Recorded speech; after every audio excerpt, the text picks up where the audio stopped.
Que a graça e a paz do Eterno te alcance aonde quer que você esteja, amém? A palavra do Senhor para os nossos corações hoje é primeira carta de Pedro, capítulo 1, versículo 3 ao 9, que diz: Louvemos ao Deus e Pai do nosso Senhor Jesus Cristo, por causa da sua grande misericórdia. Ele nos deu uma nova vida pela ressurreição de Jesus Cristo. Por isso o nosso coração está cheio de uma esperança viva.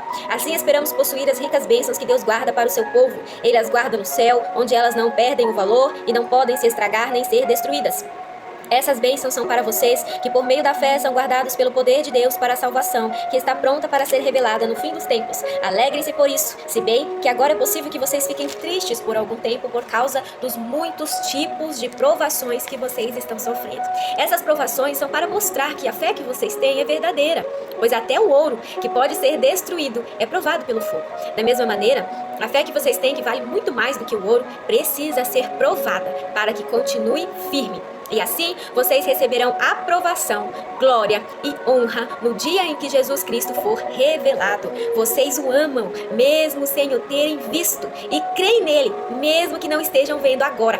Assim, vocês se alegram com uma alegria tão grande e gloriosa que as palavras não podem descrever. Vocês têm essa alegria porque estão recebendo a sua salvação, que é o resultado da fé que possuem. Amém? Aqui o apóstolo Pedro estava mandando essa carta para algumas igrejas que estavam sofrendo muito, né? Depois que o nosso Senhor e Salvador Jesus Cristo voltou para o céu, os nossos irmãos, os primeiros discípulos ali de Jesus, que continuaram firmes, né, na adoração a Ele, foram duramente perseguidos, né? Eles perdiam suas terras, eles não podiam falar que eles acreditavam em Jesus e em quem Jesus era. Eles tinham que negar Jesus.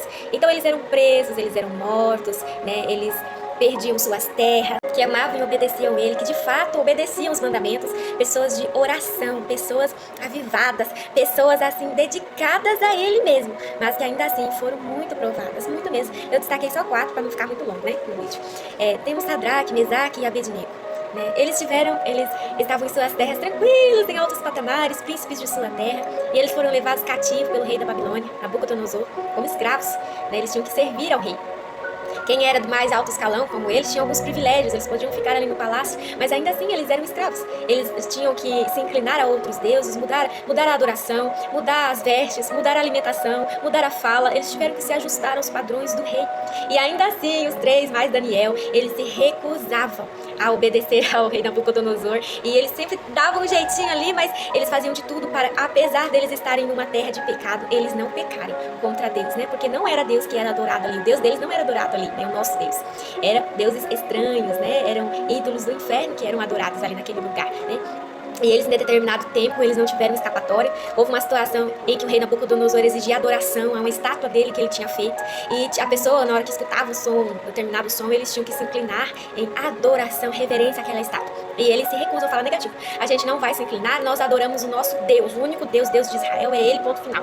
E por conta disso, né, em nenhum momento o Senhor foi lá, naquele momento em que eles iam ser castigados, o Senhor não foi lá e tirou eles, mas esperou para ver até onde que ia, né? E eles permaneceram firmes, e a sentença era ser jogado dentro da fornalha. Essa fornalha foi acesa 7 vezes mais, né, ao ponto dos escravos que estavam ali acendendo aquela fornalha não conseguir ficar ali, serem mortos pela chama. E ainda assim, eles acenderam, tacaram fogo, né, aumentou a chama daquela fornalha, tacou os 3 lá dentro daquela fornalha para serem queimados vivos. Quando eles colocaram eles lá, quem que aparece? Jesus, né? E ele apareceu lá na fornalha, e eles saem daquela fornalha sem terem sofrido nem nada, nem não foram prejudicados em nada. Por quê? Porque até o fim eles foram fiéis, eles confiaram no Senhor. Então o próprio Deus foi lá e socorreu eles, não deixou nada acontecer, e isso causou um temor muito grande em Nabucodonosor, né? E aí ele dá a liberação, ele fala, não, deixa eles adorar o Deus deles. Daniel também foi punido por amor ao Senhor, né? Ele foi jogado na cova dos leões porque ele adorava Deus. Porque em determinados períodos do dia, ele tinha o costume de orar ao Senhor, né? Fazer as suas orações. E o rei tinha proibido, fizeram uma armadilha lá, onde o rei proibiu essa adoração, só ele poderia ser adorado e tal. E no fim, o Daniel é jogado na cova dos leões para ser morto ali, comido pelos leões vivo. E quando ele é jogado ali na cova dos leões, o Senhor não permite também, né? Porque ele foi fiel até o fim. Ele falou, não, pode matar, porque eu vou continuar orando ao meu Deus, e ponto final, né? Ele desobedeceu as ordens ali, falou, eu vou orar e ponto final. E aí o Senhor foi lá e livrou, né? Os anjos tamparam a boca ali dos leões e eles não fizeram mal nenhum para ele, né? E ele saiu dali e se tornou ali o governador, o braço direito do rei, né? O Senhor exaltou ele pela obediência, pela fé. E temos Jó. Quem que não conhece a história de Jó? Né? Jó perdeu 7 filhos homens, 3 filhas mulheres, né? Perdeu quase tudo que ele tinha. A Bíblia fala que ele era o homem mais rico do Oriente e ele perdeu quase tudo. E no fim, quando ele tinha perdido tudo, né? Lá em Jó, capítulo 11, versículo 22, ele fala assim: apesar de tudo que havia acontecido, num dia só isso aconteceu, ele perdeu os filhos, ele perdeu a sua riqueza, ele perdeu quase tudo, né? Quase tudo, que ainda restou a esposa, um escravo ou outro, ele perdeu quase tudo em um dia só. E ele fala, né, apesar de tudo que havia acontecido, Jó não pecou, nem colocou a culpa em Deus, não pôs a culpa em Deus. Né? E aí depois o inimigo vai e fala assim, não, fere o corpo dele, se o senhor deixar eu ferir o corpo dele, ele vai te negar. Aí ele pega e dá a permissão, né, fala, pode ferir, mas não mate ele. Aí o inimigo vai e fere ele com feridas terríveis, ele ficou fedendo, que ninguém chegava perto dele, né, com o corpo todo aberto, só a pele e o osso, uma doença terrível. E ainda assim ele não negou ao Senhor, e o Senhor foi lá e deu o galardão dele, né? E deu tudo em dobro, né? Tudo aquilo que ele tinha perdido, Deus restituiu muito melhor, né? Do que ele tinha, transformou a história de dor dele em uma história, né, de vitória, porque ele foi fiel. O próprio Jesus foi tentado, né? Ele primeiro, no início do seu ministério, ele foi levado pelo Espírito ao deserto, onde ele foi tentado 40 dias. Durante 40 dias, ele foi no deserto, onde ele não comeu, né, por 40 dias, e ele foi tentado durante esse período por diversas situações. A Bíblia fala que Jesus em tudo foi tentado, enquanto humano aqui na terra, mas ele não pecou, para que ele fosse o nosso exemplo, né? Nos mostrasse, olha, vocês conseguem, se vocês se dedicarem, vocês conseguem viver uma vida, né, de obediência e santidade. Durante o seu ministério ele também foi tentado muitas vezes, tentaram matar, levantaram falsa acusação contra ele, né? Ele foi abandonado pelos seus discípulos, as pessoas muitas vezes seguiam ele pelo que ele podia oferecer, não por quem ele era, né?